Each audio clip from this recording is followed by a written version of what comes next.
Next, what we're going to do is introduce our opening panel, which is going to be fabulous.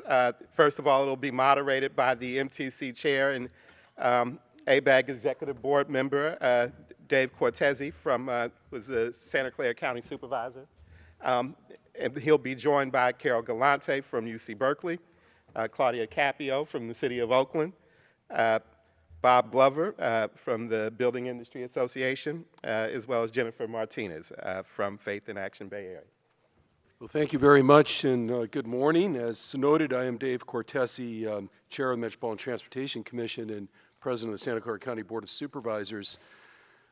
Just to start off with a little context regarding this panel, the housing crisis, of course, threatens community stability for low and moderate income residents and job growth. That's what we're here to talk about today.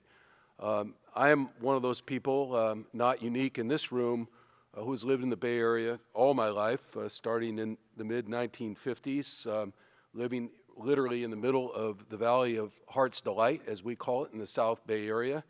And I want to say, just from the standpoint of personal testimony, that I have seen a lot of robust economies, and certainly, like most of you, many recessions, but I've never seen an economy on fire like the one that we have now, where job growth is going up, per capita GDP is going up, the number of billionaires in the Bay Area is not going down, and the percentage per capita of median income, high median incomes, is the largest in the country, and at the same time, we have more per capita homeless in our own county than ever before.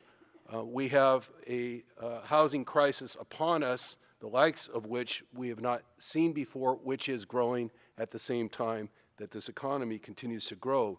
So that disparity, not just as a snapshot, but continuing to move in opposite directions, is certainly something I've never seen before, which is really the ultimate red flag for me when we talk about this issue.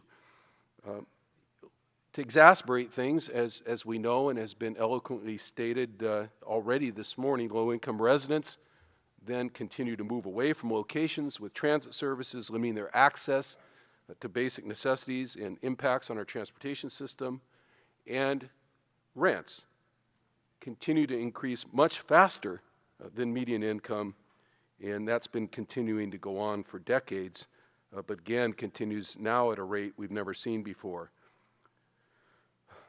I don't know, again, what it means to have such huge job creation and such a disparity in terms of housing affordability, other than to say that's something that we need to remedy immediately, and we're interested in hearing what the panelists have to say about it today.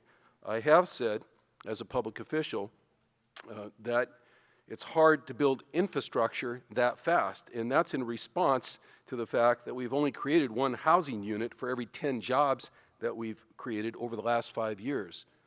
That is an amazing statistic if you think about it. One housing unit for every 10 jobs in the last 5 years. But to say that we can't build infrastructure that fast is not enough. There's no room for resignation here. As has been said eloquently already, we must find common ground, solutions, and an answer to this lack of affordability that impacts everyone. We also need to find solutions that actually move the needle. We have to turn this around. I couldn't help but thinking, listening to Theola Polk talk, that maybe we ought to have a conference at some point of our youth, given the elegant response that she had as a child to an issue of disparity, changing the signs, reversing the signs. You know, sometimes youth have the best answers, but I'm confident that all of us in this room can come up with some answers today as well. We'll talk about the three legs of the stool today: anti-displacement policies and programs, building new housing for this growing region, because Band-Aids don't really work, we all know that, and actually building affordable housing at the low and moderate income levels. The questions that we'd like to have answered in this panel include: what is the role of local jurisdictions, again, another three-legged stool. We have local, we have regional influence, and of course, we have state and federal tools from time to time to use. So those are the real issues. What is the role of local jurisdictions? What role can the region play? And how can we get assistance at a greater level from the state and federal government? We can't let them off the hook. This is an equity issue as much as an economic growth issue. So let me introduce the panel. And I want to, in the interest of time, refer you to their bios, which are included in your conference packet for more information. But first, Carol Galante, Faculty Director at the Turner Center for Housing Innovation at UC Berkeley. Carol, thank you for being with us. Claudia Capio, Oakland Assistant City Administrator, formerly with the Brown Administration in Sacramento. Bob Glover, Executive Director of the Building Industry Association. And Jennifer Martinez, Executive Director, Faith in Action, Bay Area. The format is designed to cover as much ground as possible in an hour. The panelists will provide an overview of the most vexing housing challenges from their perspectives. At a certain point here, I will pose a series of questions, and we'll try to handle that a little more like a lightning round. And we're going to do everything we can to make sure we allow adequate time for questions from the audience. So all of us need to be mindful of the timer, who's already been trying to get my attention. She's right here in front. Feel free to stand up. No one's going to be insulted by that. We know we need to try to stick to the 1 hour here. So it's time for brief opening statements that'll build upon what we've already heard this morning. Carol, I'm going to ask you to start off with your statement and set the context for the panel and the rest of the day. Thank you.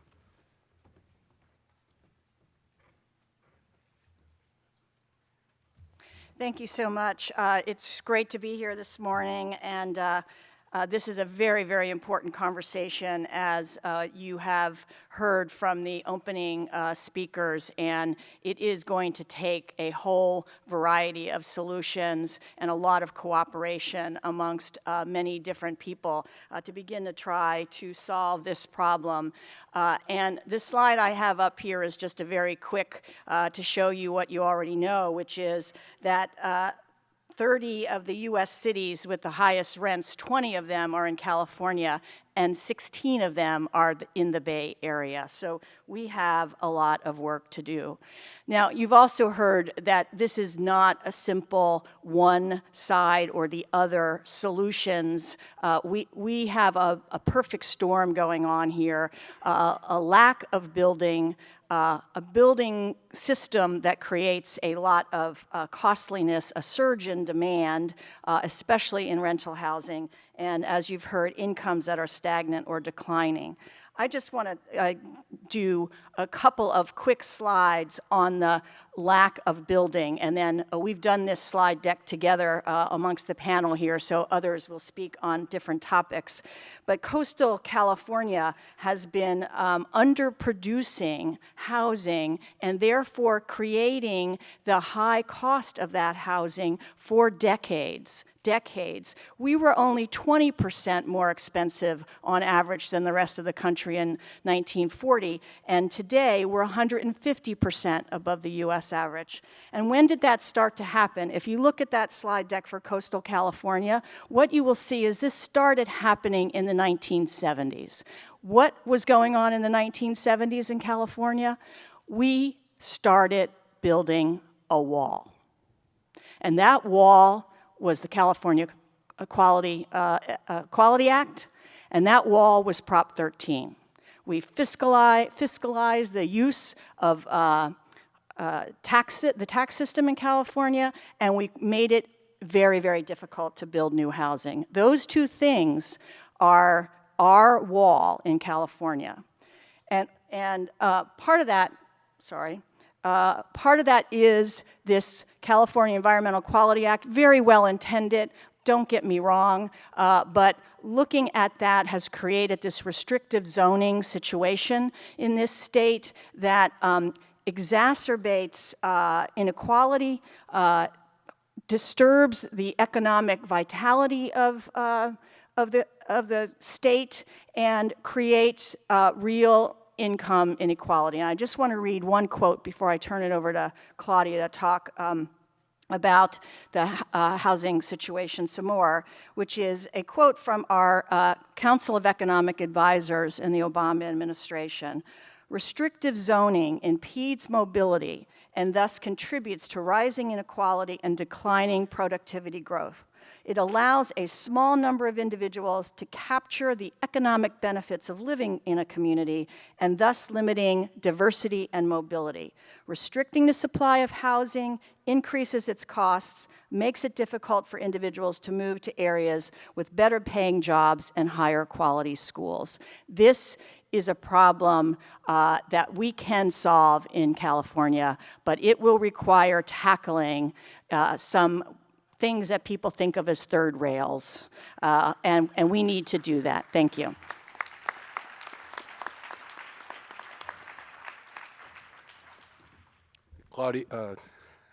Claudia, please let us know what Oakland's doing and what the main hurdles are as you see it. Carol set me up. Thank you.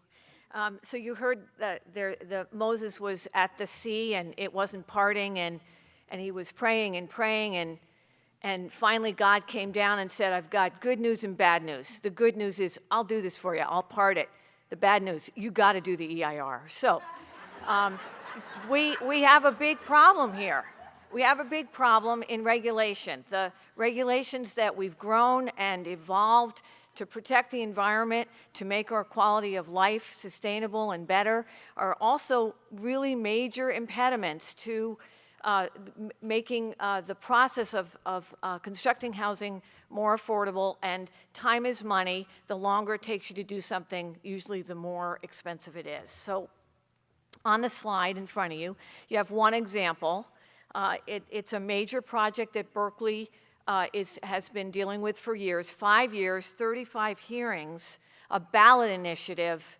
You guys, life is way too short. This is only housing we're constructing. It's not like a nuclear reactor or a rocket launching site. So if you look at what we can do, there's a couple of simple fixes. I say that, I'm not oversimplifying, thank you, Fred. But it's not oversimplification. These are simple ways to easy fixes, but the difficulty and the complexity is getting them through Sacramento, because they would involve some state law changes. So community resistance, I've got them listed here. CEQA gives you 1,000 bites of the apple, and it's never really over until the last minute. There's a problem called late hits. There's a problem called you need to do more study. And in an infill area where we want the growth, the environmental context is really well established. It's been urbanized. There's likely very adequate public services, but we have the ability to fight projects far greater than the ability to efficiently construct them. I'll give you an example. A lot of sites that are in urban areas, in Oakland particularly, have past contamination issues. Not bad. You can take care of them. You got to dig the dirt out. You got to put it in a safe place, or you got to cap the site. And we have this list in California that basically lists the really bad sites and what you have to do about them. So we could do an easy CEQA process, which would give you the sense of just build it. You've got your clearances. You can do residential construction. But if you're on this list, even though you've cleaned it up, you can't go the easy way. So there's lots of things, I think, that are possible to make the process easier for affordable housing and for market rate housing. We need to increase the supply. And I'll be glad to get into this during the construction period. The conversation. Yes, construction. No, the conversation period. If only we could do construction that quickly. Bob, please come on up and give us your perspective on what's holding back the region from meeting housing demand. Thank you, Supervisor Cortese. Thank you, all of you, for being here today. Today's a great morning to be in Oakland, and not just because all of you are here to come up with these solutions to our much-needed housing situation, but today, our pitchers and catchers for our Oakland Athletics reported. So it's going to be a great season this year. I'm not going to go into great detail. As you've heard, we have two major barriers to housing construction in California. That's Prop 13 and CEQA. Both those take away funds from local jurisdiction, provide a disincentive for jurisdictions to approve residential housing, and also create more barriers to construction of the much-needed housing we need. So with that, I think I'm going to shift over to talk a little bit about the, oops, I went back, the fees. Am I there? CEQA, I mean, as you can see in the slide, the costs associated with new housing are substantial, and these are especially the construction costs, the city's fees. These vary greatly throughout the Bay Area, and I would argue that some of these numbers presented may actually reflect a little of the lower end of costs that we see from jurisdiction to jurisdiction trying to build housing. Just for a point of reference, in 1987, the average fees on new construction were about $9,000 per unit. Today, throughout the Bay Area, the average is anywhere from $80,000 to $95,000 per unit. We are at or near the tipping point of whether or not projects make economic sense just about everywhere in the Bay Area. The high land costs and high construction costs are playing a large role in high housing prices. As you've seen, housing prices correct from time to time. We go up and down. Fees have just continued to escalate, and so have construction costs. Now, a little bit about the rate of housing growth in the Bay Area. I'm not going to simplify it, Mr. Blackwell, but we aren't building enough housing, and we haven't been for decades, and I'm just going to leave it at that. There was a recent article, Chris Thornburg, an economist, and he made an interesting point. He said, to consider the amount of housing that would need to be built in order to move the state to national norms of housing stock, vacancy rates, and crowding, California would need to expand its housing stock between 6 and 7.5%. For a point of reference, that's 800,000 to 1 million new units. Now, the LAO, the Legislative Analyst's Office report, many of you in here are familiar with, report on the high cost of housing indicates that on top of the 100 to 140,000 units we're producing, we need to produce 100,000 more in the coastal areas. Now take Plan Bay Area, which calls for 2.1 million new people, 1.1 million jobs, and 660,000 new housing units. In the first 5 years of Plan Bay Area planning period, as the mayor alluded to, we've got 208% of the projected job growth and negative 25% of the housing growth. Now, if you take into consideration what others in the Bay Area Economic Institute's recently released Roadmap for Economic Resilience, which states the real need may be 970,000 units, not 660, then if you add the 300,000 that we've missed over the past several decades that we've been short on, that gets you to about 1.2 million new housing units, not 660, not 820, 1.2 million new housing units. Keep in mind that we are currently on pace to build 500,000 over the lifespan of Plan Bay Area. So if we really care about the future of our residents, our current residents, our future residents, our children, our children's children, the economic feasibility of the Bay Area, and just the future of the Bay Area, we need to come up with solutions, real solutions, and start dealing with this right now. Thank you.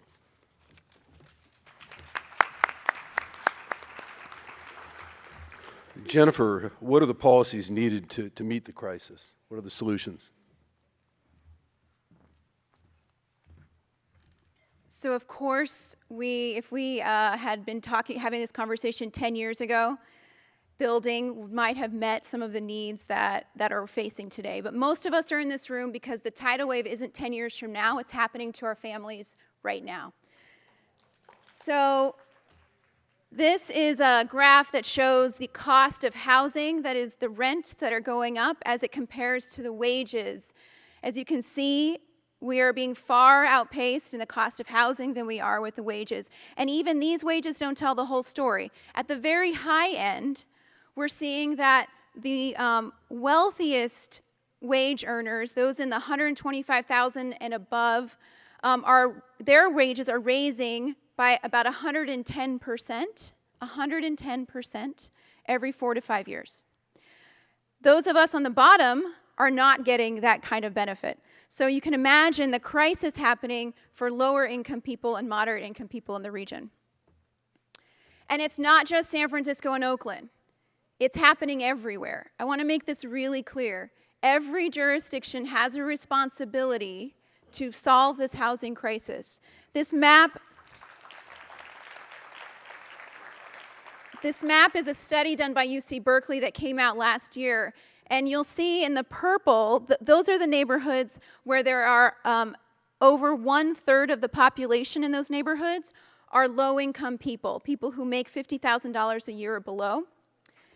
The more intense the purple is, the more intense the displacement and gentrification is happening. You'll see in the orange is where there's less than a third low-income people living in those neighborhoods. The darker the orange, however, also the more intensely the lower income and moderate income people are being displaced, making those neighborhoods more and more exclusive. So what do we need to do to find immediate impact to stem the tide of displacement? UC Berkeley, Policy Link, other think tanks provide a lot of resources as it relates to this, anywhere between 12, 15, and 18 different kinds of policy tools. But the ones that have the most immediate impact are just cause for eviction and rent stabilization. Just cause for eviction is a policy that allows for landlords to evict only under certain circumstances. Those circumstances include illegal activity, violation of the lease, etc. Rent stabilization is a policy that allows landlords to increase rent incrementally at an expected rate every year, giving residents a stability and expectation of what their rents are going to become. You'll see in these maps that in the purple is where these policies currently exist. That means most of our jurisdictions do not have policies in effect that are designed to prevent displacement of moderate and low-income people. Most of our jurisdictions are not taking action necessary to do that. And it is incumbent upon us that they do, and that the regional agencies and the state-level policies are designed in order to facilitate greater impact of anti-displacement policies across the region. And I'll be happy to talk about some of those controversial statements in our conversation.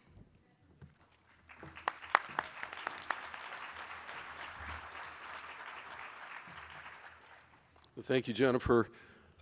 Now we'll get into what I referred to earlier as sort of a lightning round of questions that I'm going to initiate, and then we'll get to audience participation here in just about 15 minutes or so. If you had to offer one tool to address our current housing unaffordability and displacement challenges, whether that tool came from the local, regional, or state or federal government level, what would that be and why? And of course, panelists can answer from the panel here without having to get up unless you need your slides for some reason. So why don't we start with Carol and just move right through the panel. Thank you. So it's really hard to pick just one thing, but I would just say at the state level, the building of the wall that I mentioned, I just think we are not going to get ourselves long-term out of this very difficult dilemma unless we have processes where we can build urban infill to meet our climate change goals and to meet the housing needs of people in the places like the Inner Bay Area, unless we reform the CEQA process and ensure that we can build more. But at the same time, I want to be clear that the loss of redevelopment and the loss of funding for those at the lower end of the spectrum, building alone is not going to get us there. It's a big, big part of the broad solution, but it's not going to get us there by itself. So I would also tackle, and I think this would take huge political will amongst a broad range of stakeholders to really change the way state funding works for localities, for housing and other kinds of infrastructure. And that can be some changes in Prop 13, that can be changes in the mortgage interest deduction. There's a lot of money at the state that's going towards things that are not helping this situation. Thank you. Thank you. Okay, and Claudia, you want to tackle that one? A couple minutes or less? Thank you. Sure. I think I'm wholeheartedly endorsing what Carol just said. And in addition to that, it would be some key regulatory reforms in the way that we have to study environmental impacts, particularly for infill projects. So there would be expanding the infill exemption and making it statutory in CEQA that would provide a much broader use of that exemption, still protecting the environment. It's not that you don't exempt yourself completely from studying the impacts on the environment, but you do so in a way that relies on standard conditions and requirements that in most cases will get you to where you go to make sure that you are minimizing impacts as you build housing. Jennifer, a tool. Well, those two up there are pretty good. Tenant policies in general address the immediate impact, but I think even more than that, and this is maybe a little bit more general than what you're asking for, is that we need people-centered policies. We need policies that are focused on people and the needs of people, the health and well-being of people, and if our policies are not able to address that, then we're not doing our job. Bob, what do you need in the toolbox to build housing? Sure, it reminds me of that Saturday Night Live quote, where they asked George Bush to sum up, the character playing George Bush to sum up in one word his presidency, and strategery. And so I don't know if there's one word or one thing that does it. I would agree with what everybody has said. One thing that I think is important is to provide carrots and sticks, incentives to local jurisdictions to actually build the amount of housing that's needed to house their current and future residents. For decades, we have seen these local jurisdictions, some take on that burden, some refuse to. And they're all rewarded the same with transportation funding and funding to pave their local roads and streets. And I'd like to see MTC and ABAG create a larger fund for OBAG, the One Bay Area Grant, put more money into that and give that money to the jurisdictions that actually build the housing, that enact the policies that actually promote housing development in their jurisdictions, and don't give it to the ones that don't. Great. Well, since we're going to keep you in the batter's box, Bob, since you reminded us that spring training started today. So what can be done beyond residential construction? What other sectors should be engaged, and what can the regional agencies do? I think you may have already answered that last part, but give us some more thoughts. Well, I think on the residential side, we like to think that we've been at this for 30 plus years. Inclusionary zoning has been in the Bay Area. It started in Palo Alto 30 years ago. 80% of our jurisdictions have inclusionary zoning, which requires affordable units as part of a new development project. To this point, in absent redevelopment, new construction is the primary funding source for affordable housing. And so finding ways to create a larger fund of money, because we're only meeting, clearly we've had inclusionary zoning for 30 years, 80% of the jurisdictions have it, and it's not working. It's providing a small solution. We need everybody to come to the table. I know I'm going to offend some of my folks in the business community, but I think we need to look at transfer tax. We need to look at commercial linkage fees. We need to look at employer taxes. We need to look at all these, but more importantly, we need, to their point, we need state and federal funding to come in to actually help deal with this issue. So. Okay, I'm guessing that Jennifer agrees with some and disagrees with others, other aspects of that. What do you say? Yeah, I think the incentives are right on. I think that using our regional funding, billions and billions of dollars of regional funding to incentivize the right kinds of policies in jurisdictions is what's needed, that should be linked to implementing the right policies. And I think in terms of our regional agencies, there are already resources available. So there are reports done by not too far away. Berkeley has done reports, the Fair Housing report done by ABAG, the EEJ study that was done last year or a couple of years ago for Planned Bay Area. All of these reports demonstrated that putting equity at the center actually benefits all of us. It actually benefits us in terms of the environment, in terms of transit, in terms of housing, in terms of well-being, in terms of health. And so being able to really reach out and find, we have the data, let's use it. Great, thank you, thank you. Yes, absolutely. We'll get to both of you, Carol and Claudia. Start with Carol on that question. Sure. So I agree with all of those great suggestions, and I think we're getting down to some, like nuts and bolts things that we can actually make happen. A couple others that I would raise, and I'd give a shout out here to Berkeley and Oakland for doing these things, but really looking at our single family home zoning ordinances and increasing accessory dwelling units and intensifying the use of those neighborhoods that are near transit and being able to do that in a cost-effective way. And I'm also going to give a shout out to Lily Pad over here, who's working in Marin, to take homes that are maybe have one person living in a 3,000 square foot house.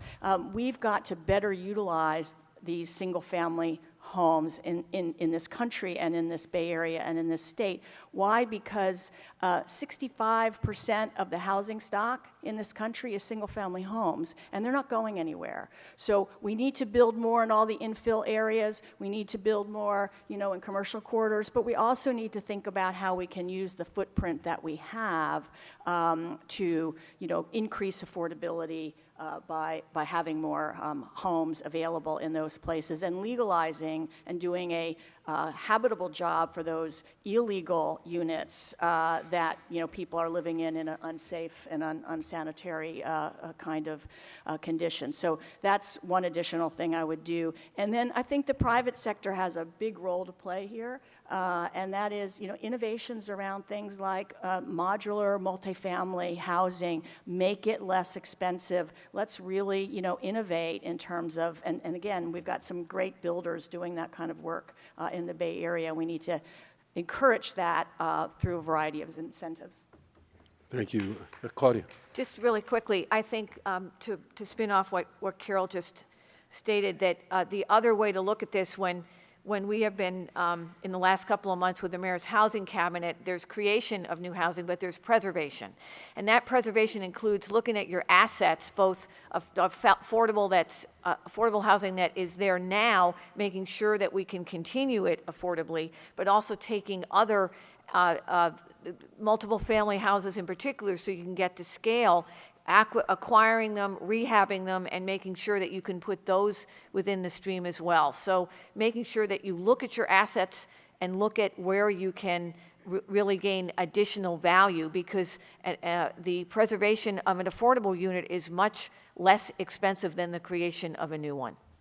Thank you. Claudia, this time you get to stay in the batter's box. You heard Bob talking about the possibility of greater incentives, more carrots. If you look at what the regional agencies are doing now, particularly in terms of transportation funding being used to incent solutions to this problem, is it enough?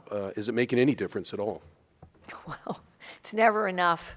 We really lost a great deal of both tools and finances when redevelopment left us. And it is interesting to note that I think there are tools that are evolving, the enhanced infrastructure financing districts, the sustainability districts that we're looking at that are tax increment based but on a much smaller scale.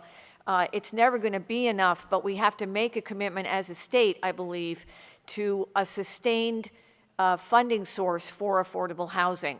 Many states have done this. It's called permanent source. Lord knows I worked on it when I was up there in Sacramento. I had to not call it permanent because the governor believes nothing is permanent. So I called it sustainable source of funding. But it is tough to get that vote. Transfer tax has been looked upon. Ohio uses that, a lot of states, and it is then a steady source of income. Maybe not a lot, but that steady source will enable you to make investment decisions if you can rely on that in a much different way, not the bond financing that unfortunately is this boom or bust situation. Jennifer, just a spin-off on that question. Transportation money was used to create TOA, the initial investment, $10 million in transportation dollars to create a region-wide housing trust to create more affordable rents at some level. More of that, or should we be putting our efforts elsewhere? We need hundreds of millions of dollars. Billions. A supervisor in San Mateo County about a year ago said, we need to create a revenue source. And I think a lot of us agree with that. We need to create a revenue source. And the number was around $15 million, which is the imagination. We need $150, $250, $350 million in each county to make a dent in that. $10 million is just simply not enough. Okay, thank you. Do you want to add anything, Carol, on that question, or we can move on and let you start with the next one? Sure, I'll start. How's that?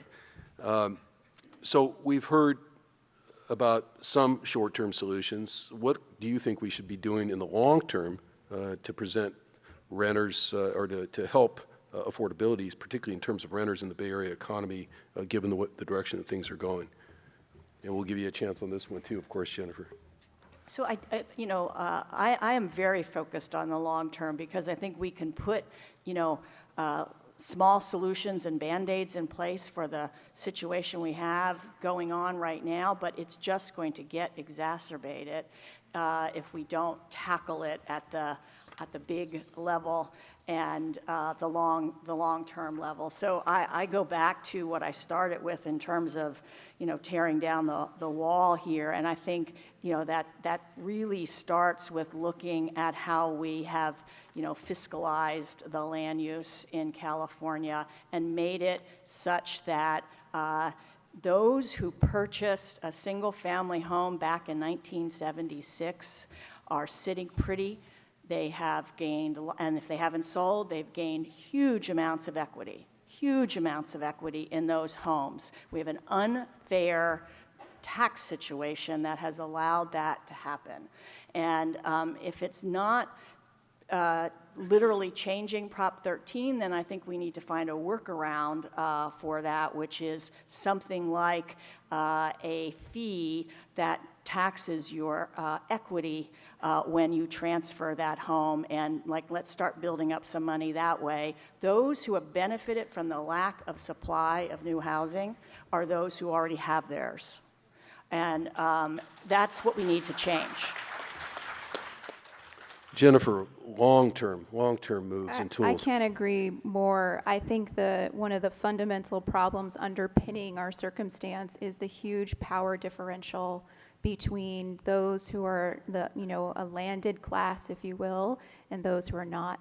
So I think for long-term change to actually come into to be realized, we have to start figuring out how to change that power differential so that the voices of the folks that are being hurt by this condition are actually the ones who are helping to set the agenda and make the decisions for it. Otherwise, we're going to be back here in 2 years, in 5 years, in 10 years without having seen a lot of progress because there are people who are benefiting from this circumstance at the expense of everyone else. Bob, along the lines of this question, much of the building industry has, of course, pushed back against things like rent control and inclusionary, as you spoke about earlier. What are the long-term solutions then on the rental side? Yeah, I think, we have pushed back on short-term solutions. Looking at long-term solutions. I think one of the great point is that we always say that the people that oppose housing the most are the people that our builders just sold units to. And one of the tools that I think you could provide is to provide local elected officials. We've got some great elected officials in the Bay Area that represent us. But the problem is the ones that stand up and support housing are often voted out of office the next election, or there's a referendum to get them out, to recall them. We need to provide, and this is talking about regional government, maybe I'm getting into a future question, but how regional government can set some, with the funding mechanisms that are provided to local jurisdictions for federal transportation dollars, put that on that if you don't build the housing that you have in your general plan, your housing element, that you don't get those fundings. Right now, the only thing you have to do as a local jurisdiction is just show that you can build enough housing. You don't actually have to build it, and that's why we're here right now. But providing some incentive and some protection to those elected officials that can stand up there and advocate for affordable housing projects, market rate housing projects, fees on new industries, things like that. Excellent, excellent. Claudia, you have to do a long-term general plan. You have to deal with the housing element. It's literally part of your job description. Long-term solutions on the rental housing side. Last shot on that one. Yeah, I need to tell you that I have a love-hate relationship with the housing elements. They're really good in terms of adding to a city's awareness and acknowledgement of the different kinds of housing in a community. But in and of themselves, they don't produce housing. That's always been my complaint in terms of spending a lot of time and resources on them. The rental housing, there's, as Carol mentioned, there's a lot of I know these are seeming radical, but why not throw it out? I mean, we have a mortgage interest deduction in this state worth about $2 billion, and quite perversely, that's about what we need for appropriate and adequate housing of our citizens in this state. A renter's tax credit, I mean, something to offer relief in particularly these times of really severe rent increases. Again, for the money invested, even though we need more supply, you get that immediate assistance for people in a different way. Thank you. Thank you all. How about applause for all those answers? We're going to move to audience participation.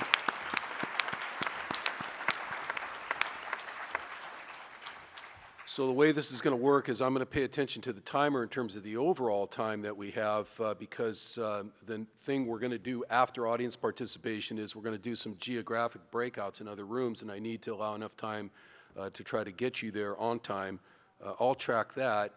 What I need your help with, members of the audience, is if you raise your hand, and that's how you're going to get a microphone, and you get a microphone, we need you to do what these panelists just did so well and try to limit your questions and not make 3 or 4 minute comments. We need questions. We want to hear what they have to say.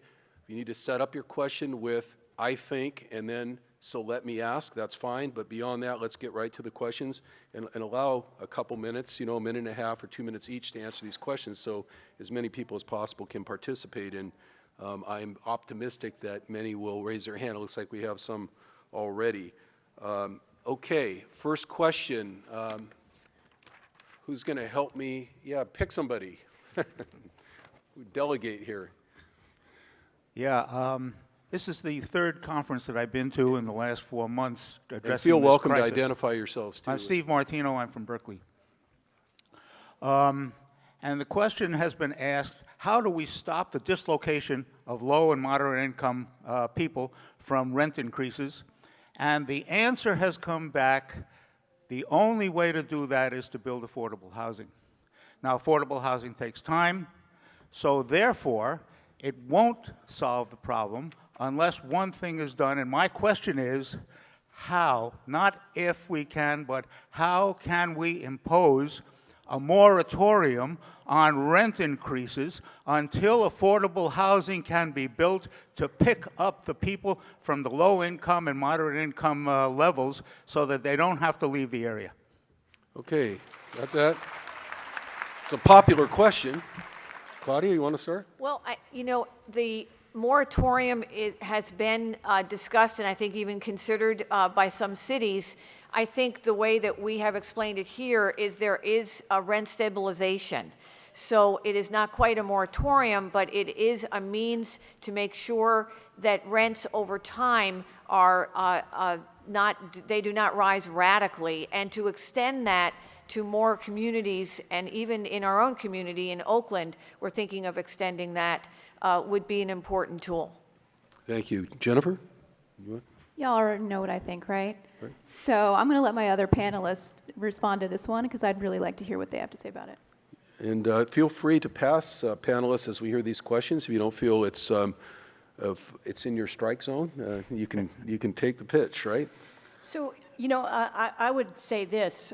My concern with a moratorium on rents is that you really are, again, and I get why people feel so desperate and why it's an important idea in the short term, but I'm concerned that we're going to get ourselves into the same situation that we have with the homeowners and a Prop 13, which is that ultimately this is a very unequitable solution to the broad problem, because that means that nobody moves, and no matter how much their income goes up, and it becomes inequitable over the long term. And so I would have concerns about that, and I think that's some of the conflict that you see in localities struggling with this important issue.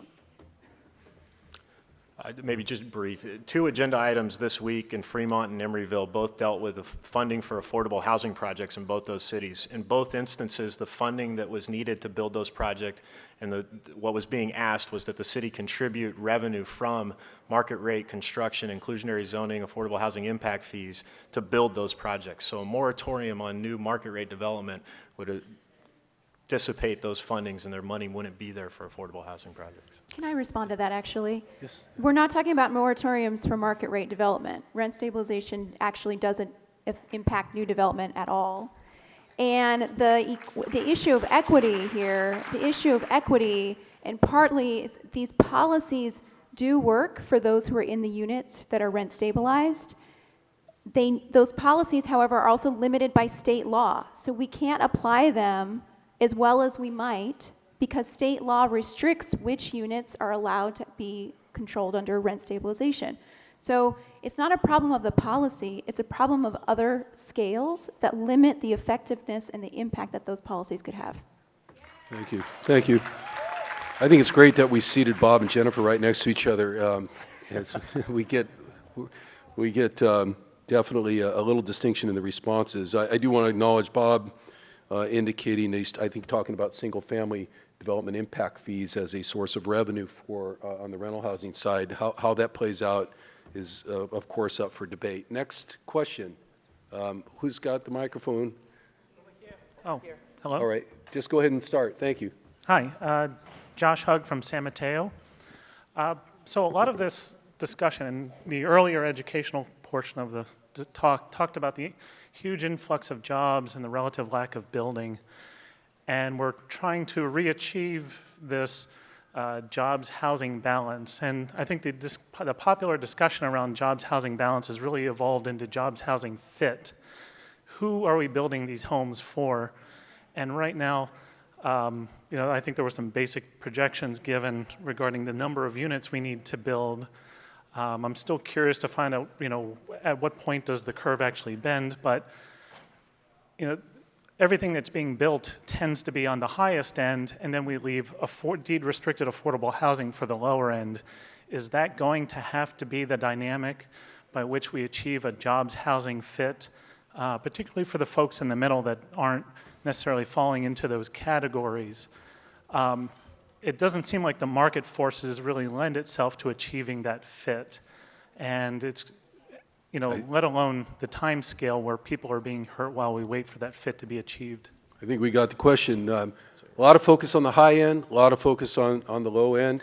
The question is, what about the middle? Is this model sustainable to focus, at least from his perspective, on both ends of the market? Who wants to tackle that one? So I agree with you. The profit margins at the high end of the market are greater. Many builders focus on that. But I think this is where we get into incentives and construction techniques and efficiencies that perhaps can make a dent in the the sort of middle housing that we miss, the people who don't get any subsidies and are ineligible for subsidies and yet are being the most squeezed. In this community, it's people more than 60% of area median and probably less than 150%, which is a good living. You want these folks in your community. And those are smaller projects, more efficient review and processes, and perhaps construction techniques that we haven't seen in the Bay Area, but could play a part in getting those units up and running much more quickly, like modular construction.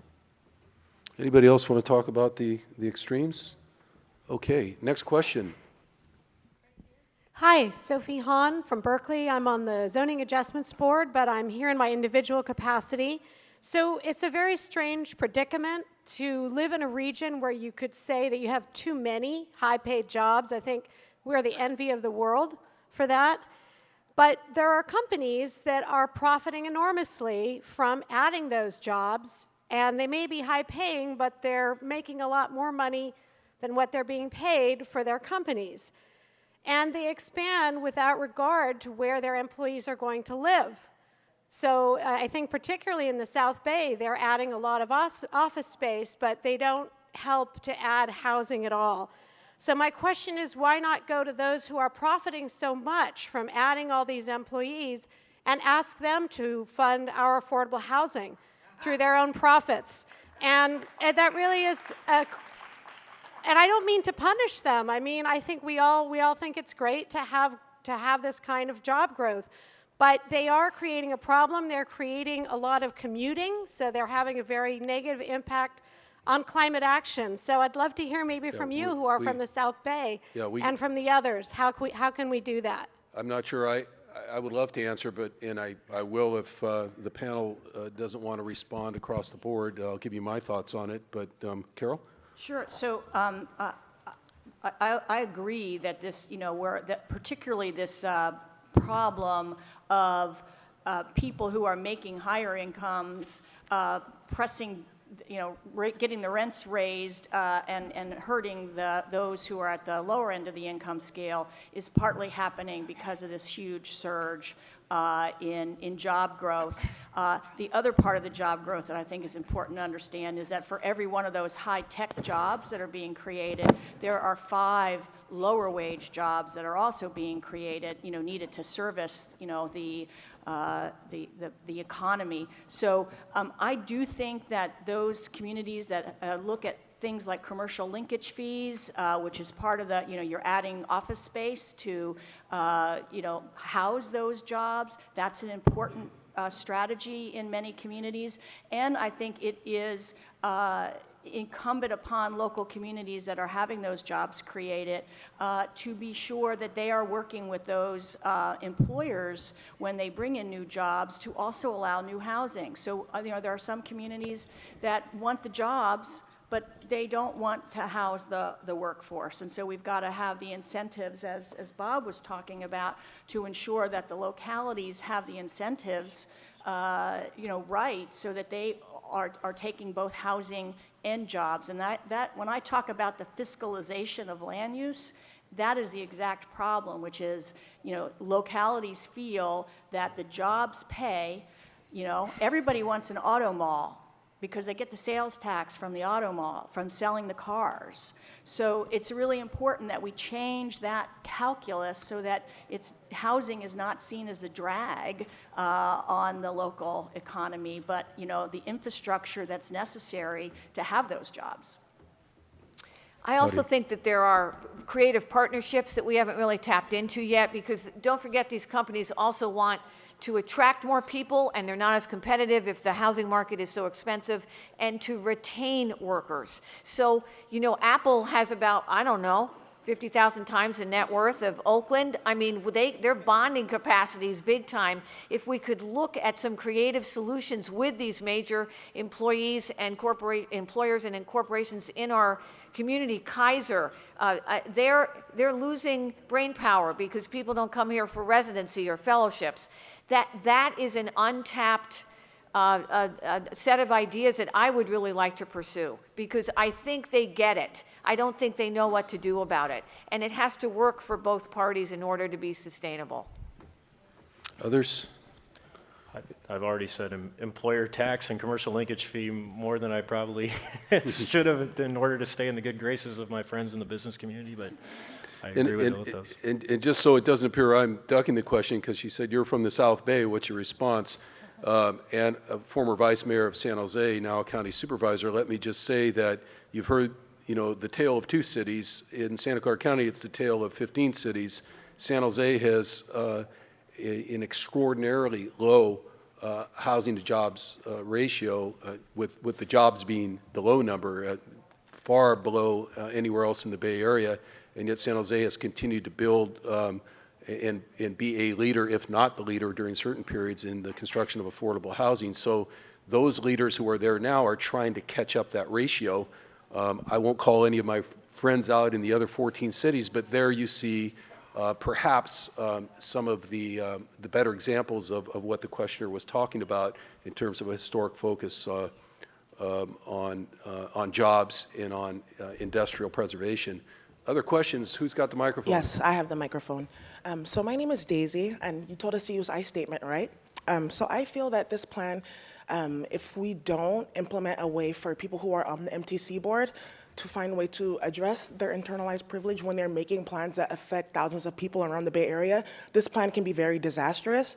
And I also wanted to bring up a couple of populations that you should be thinking about in your plans, right? So students and millennials. Students cannot access affordable housing because of federal tax law. So how do you plan to work around that?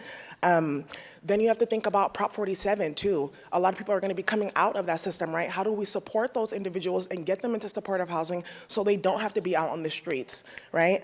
And another thing too is we're focusing so much on the tech industry and how they can support us.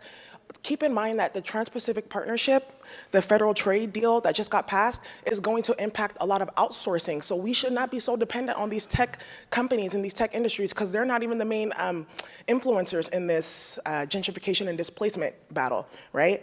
And another thing that I wanted to mention as well is how are we going to make sure that there is land for agricultural use? Right? Because you just have the cannabis legalization that's going to be on the ballot this year that's set to bring in at least $10 billion in revenue in the first year.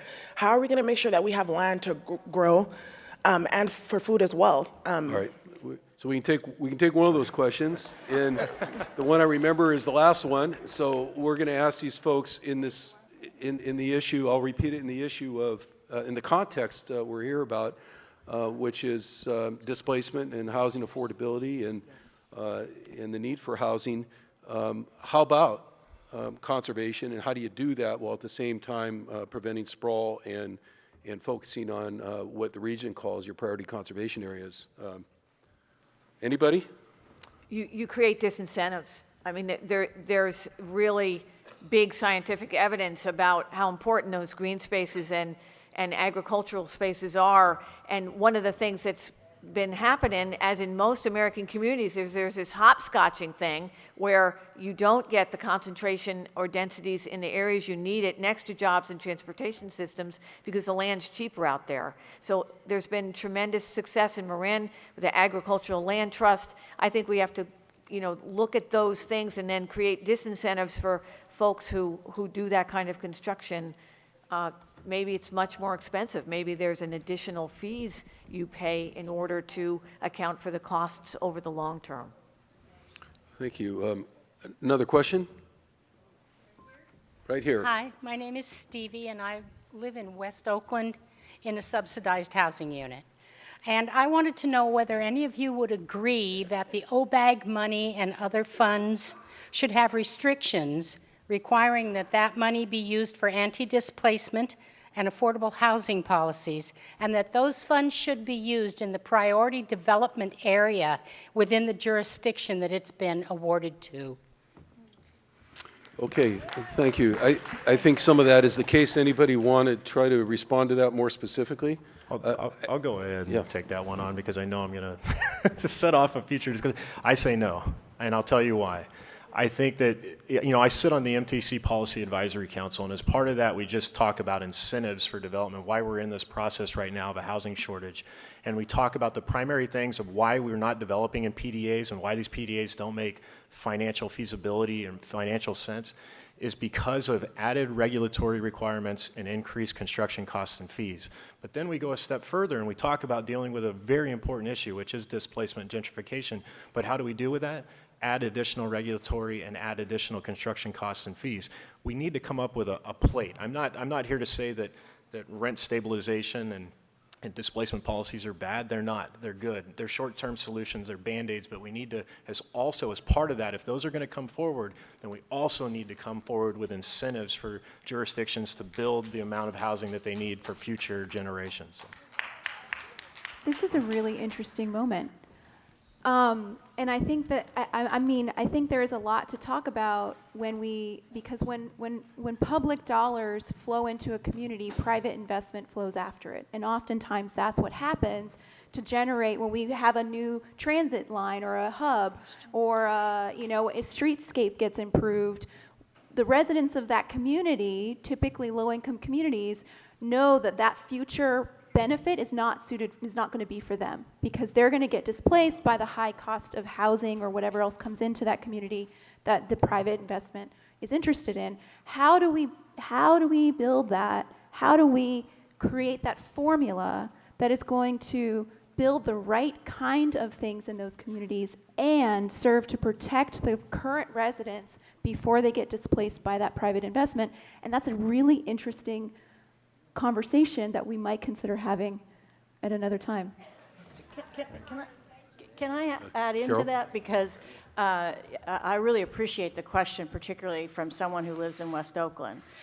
Because, you know, West Oakland was a victim of redevelopment policies back in the 1950s when BART, you know, tore down a bunch of housing, when the U.S. Post Office tore down a bunch of housing, when the U.S. Department of Housing and Urban Development, you know, working with Oakland Redevelopment, tore down a bunch of houses, and who, you know, looking at who gets the benefit when we take major public action, I do think is critically important. So what the exact methodology of, you know, what dollars from OBAG, you know, I'm not familiar enough with how it works right now, but making sure that these communities that are, you know, getting new investment, new public investment in particular, you know, also can see the benefits in the neighborhood is really important.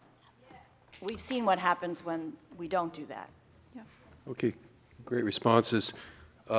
If you were looking at your program and you thought you're supposed to be in a small group at 10:45, I'll explain that in a moment. That's actually been adjusted to 11 o'clock by organizers, not by me.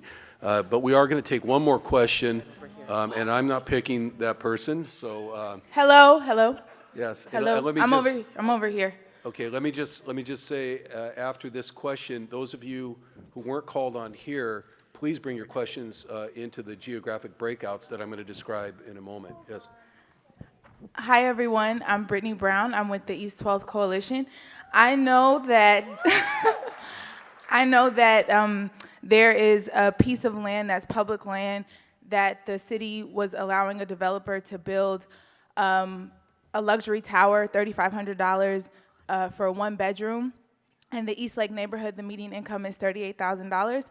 So that's pretty crazy. And that there's a people's proposal that has 100% affordable housing with AMIs ranging from 30% to 100% AMI.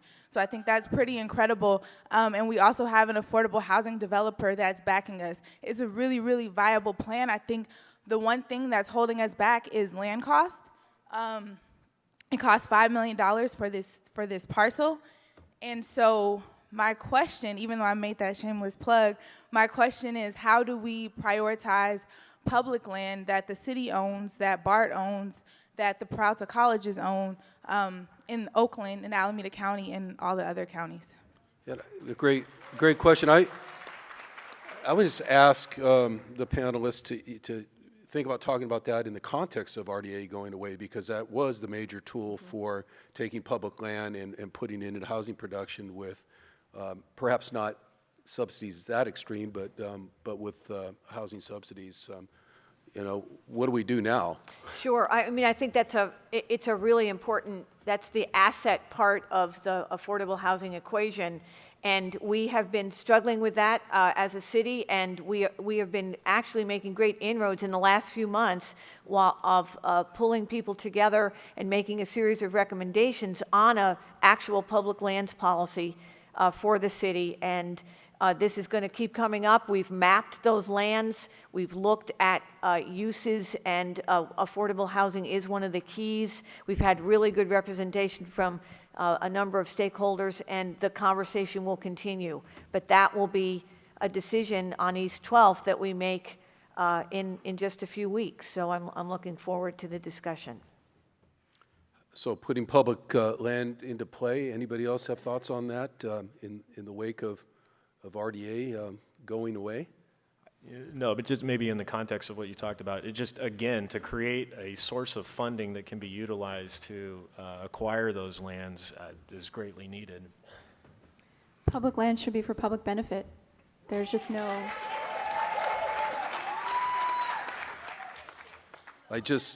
I can't help but think about one of the last votes it took as a Board of Supervisors, and the debate was, should the public land be a park or should it be affordable housing? It wasn't whether it should be public use, and it was contentious.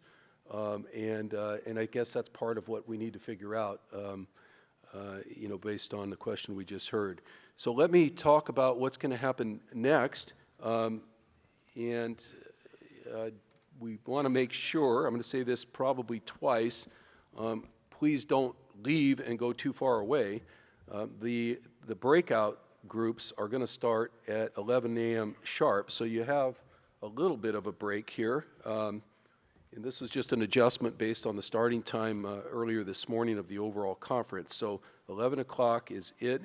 It gives you a little bit of a break to move around.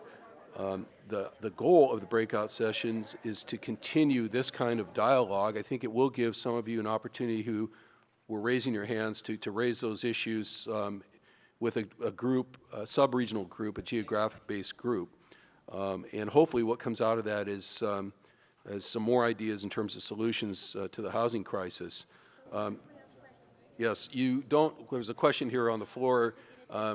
What if you're in a geographic sub-regional group and you have a broader general question? Absolutely bring it up. There will be local elected officials in those groups, city staff, home builders, community leaders. There will be plenty of regional expertise in those smaller geographic areas. So look for where you belong. I'm going to head over to the South Bay group, and let me just ask one more time for some acknowledgement here. Carol Galante, Claudia Capio, Bob Glover, Jennifer Martinez. Let's give them a round of applause.